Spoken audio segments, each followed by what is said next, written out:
That's a good question indeed. What is magic? Science? Other more mystical things that might constitute magic? Something more natural, some say. Some believe it's in valuable possessions, magical items that do various different things.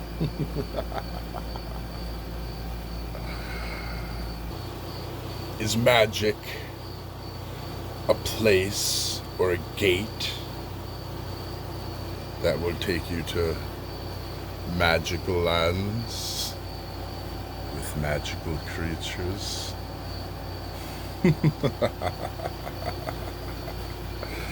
Yes, indeed.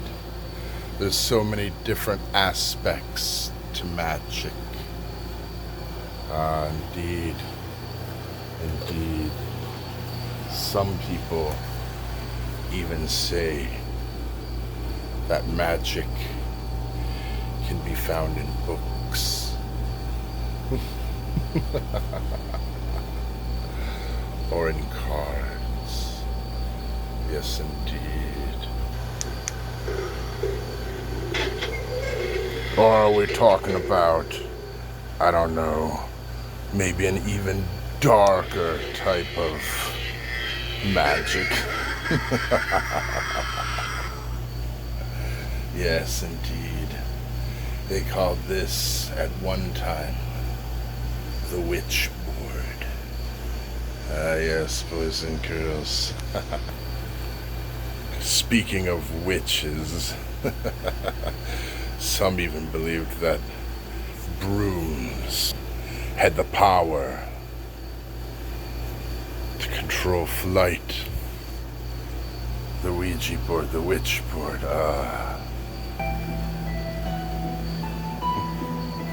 And then again, some people believed in the power of the tarot. Oh yes, indeed. There are many different types of tarot cards. I myself have a more Asianic set, as you can see. I find it balancing.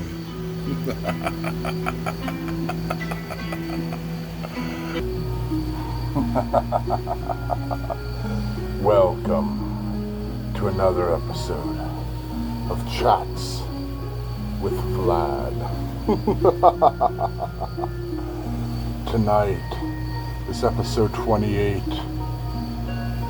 and I like to think of it as a very special episode, boys and girls. This one is on magic. Magic, and whether you believe it or not. Indeed, boys and girls, indeed.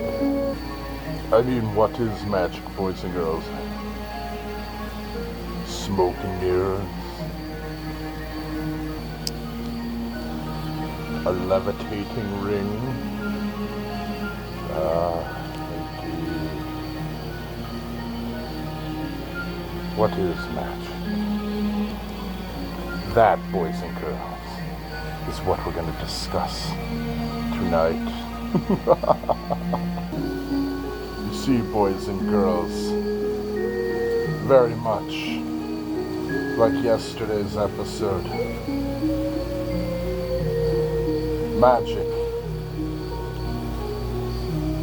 is worldwide. It's around the world, boys and girls. In every culture.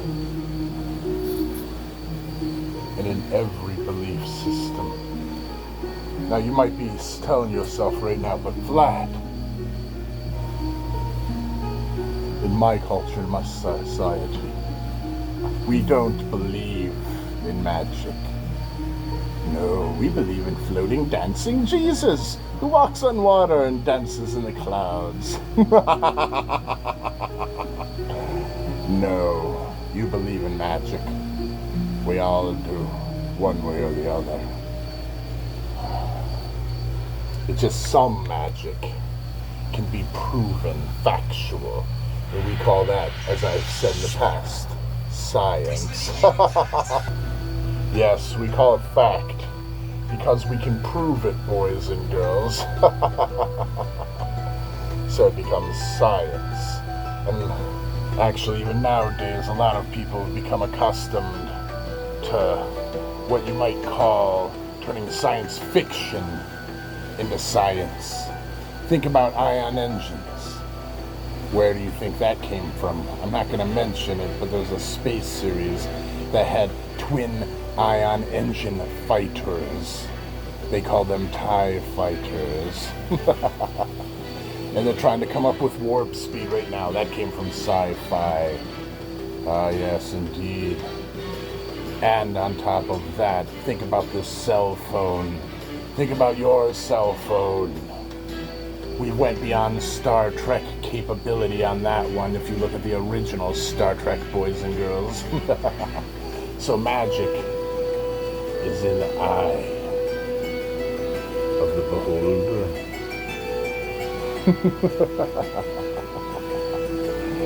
You see, as I alluded to earlier, a lot of different people think a lot of different things could potentially be magic. Some will let them speak to dead relatives and spirits of old. Some have been told to give people flight. Some people have even said that various weapons.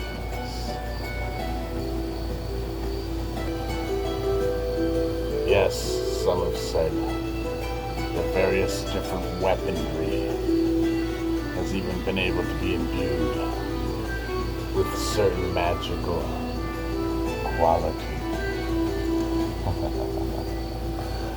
Beautiful, isn't it?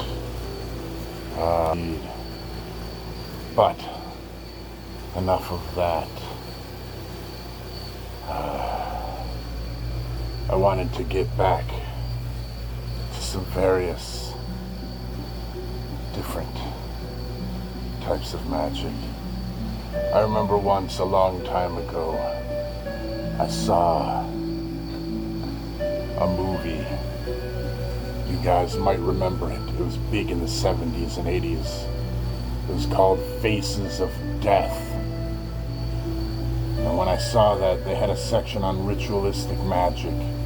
And then from the local VHS store, I got a video on ritualistic magic. And the things that I saw, boys and girls, were disturbing at best. Yes, they were. Yes, they were, boys and girls. There's all kinds of magicians, anywhere from Penn and Teller, all the way to evil ones, like Aleister Crowley. But we'll get into him later. Magicians and people trying to do magic are older than the Bible itself. For thousands of years, people have been trying to control the weather, to manipulate other people, have other people fall in love with them, gain power, gain money, and gain glory through magic. Now, whether this is true or not is debatable. But I bet you if you look at all the people around you, and I bet you if you could read their thoughts, some of them would believe nutty things. It may not be magic, but it might be if you spill salt, you have to throw some over your shoulder. Or it's bad luck to step on a cracking sidewalk, you'll break your mother's back, they say. Magic, superstitions, they get blurred and confused. And then they go into what we call legends. Indeed. Indeed. We were talking about Aleister Crowley, if you remember. Aleister Crowley, the wickedest man on earth, or merely known as the Beast. He was infamous and synonymous with black magic. He did so many things. One of the worst things that he did was he had this book that he had made. It was called the Book of Shadows. It was supposed to be a necromancer's grimoire. But what it really was, boys and girls, was it was the world's biggest trap. A trap meant to steal your soul. He had other works, though. It was said that it took a council of magicians years to rewrite that grimoire, so that would be safer. So if you ever read the Book of Shadows, boys and girls, make sure it's the right copy, or your soul could be in peril. Yes, indeed, indeed. I recommend Genesis Like I was saying. Yes, boys and girls.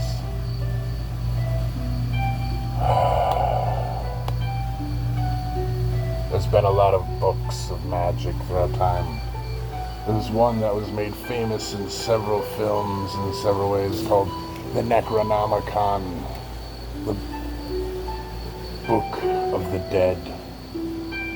It was said that this book was written on the flesh of human beings in human blood, and that it opened gateways and portals to different places, most of them nasty ones you wouldn't want to go to. Now here's something a lot of people don't know. The Necronomicon, though, was made for movies like The Evil Dead. A lot of the spells and a lot of what was in it, and the actual book, the Necronomicon, are actually real spells from various different places put together. So you might say the Necronomicon is real. Indeed. Indeed, boys and girls. You know, the Greek had the oldest spell book ever called the Magical Papyri. Yes. And then there was the Books of Solomon that were quite powerful. As a matter of fact, the Lesser Book of Solomon was all about demonology. It had 72 different demons, how to summon them, and how to make them do your bidding. I mean, who wouldn't want that? But we're getting on, boys and girls. It's getting late. So, a couple of jokes for you then. A husband and a wife are arguing. The wife says, "We're just not compatible, Harry." She says, "I'm a Virgo and you're an asshole." What? Maybe another one? A vampire bat covered in blood enters its cave. Its mates see it and start going into a blood frenzy. They want to know where the vampire bat got the blood from. So the vampire bat flies and leads them about 20 miles away. And there's a tree, and about half of the bats hit the tree and go down. The bat looks back and says, "Hey, did you guys see that tree?" It's like, "I didn't see it either." Indeed. Why was the archaeologist upset, boys and girls? Because his job was in ruins. It was a good one, and you know it was. Last joke for the evening, boys and girls. Last one. Okay. There was a man, and he walks into a bar. And he stops over and talks to some people at a table for 5 minutes. And then after that, he goes up to the bartender, and he tells the bartender, "Hey, bartender, I want a beer." And the bartender brings him the beer, and as he's giving the beer, he says, "I also want to make a bet with you, bartender." The bartender says, "And what would that be?" And he says, "I bet you can go to the end of the bar, way down there. Throw a shot glass at me, and I'll piss and I'll get every single drop in the shot glass." The bartender says, "You know what, mister? You got yourself a deal." And he's laughing. He goes to the end of the bar, and another guy goes to the end of the bar. He stops by and talks to the people one more time. And then he goes to the end of the bar. He jumps on top of it. He whips his cock out, boys and girls. And the bartender throws the shot glass, and the man starts pissing. He pisses all over the bottles and alcohol. He pisses all over the floor. He pisses all over the bar and counter. His piss gets everywhere, boys and girls, except in the shot glass. So, the bartender grabs his rag. He grabs the $100 from the patron, and he starts cleaning up the piss that's everywhere, whistling and smiling and just happier than a pig in shit. So, the guy goes back to the table, he comes back, and the patron's laughing and smiling and happy, and the bartender says, "Hey, what's up, man? Why are you so happy? You just lost $100 to me." And the guy says, "Yeah, I lost $100 to you, but I won $500 from those guys over there. I told them, I bet them $500 that I could piss all over your floor, all over your walls, and all over your counter, and that you'd clean it up with a smile." Well, boys and girls, I think I've overextended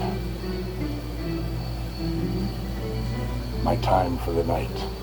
So, I want to leave you with this thought, boys and girls.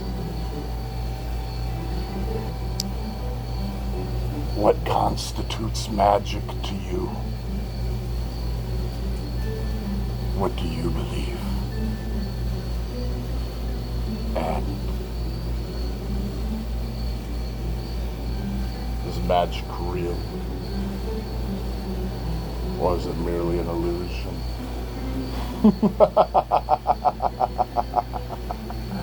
Think about it.